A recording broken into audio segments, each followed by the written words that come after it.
Juicero, startup with a $700 juicer and top investors, shuts down from the moment it started. Juicero stood out as a symbol of Silicon Valley's insular excess. The company sold a $700 Wi-Fi-enabled juicer, trying to solve a problem that did not exist.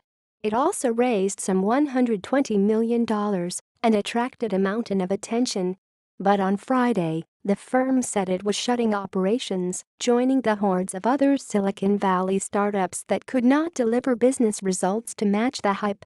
Started by a health fanatic with a checkered history as an entrepreneur, Juicero devised an elaborate scheme to deliver small glasses of expensive cold-pressed juice to kitchens around the country. The machine scanned codes printed on pouches of chopped produce to help assess the freshness of the contents inside. Doug Evans, the founder, hired engineers, food scientists and fashionable industrial designers to work alongside him. The company was a particularly bold bid to capitalize on the hype around the so-called Internet of Things and interest in the juice business.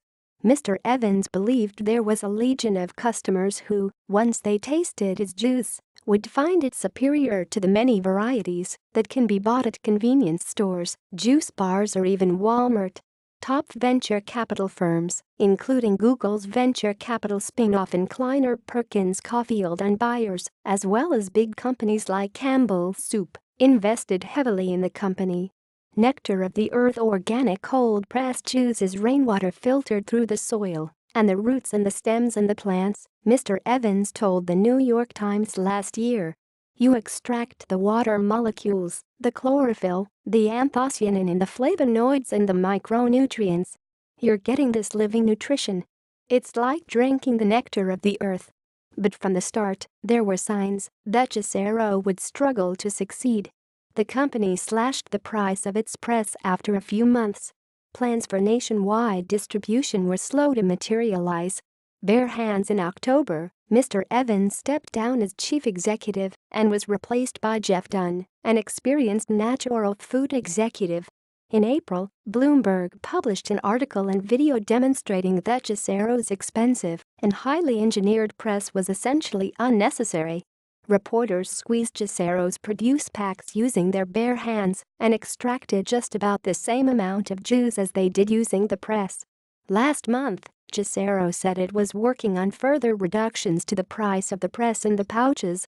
But the company said it was unable to do this on its own and decided to shut down.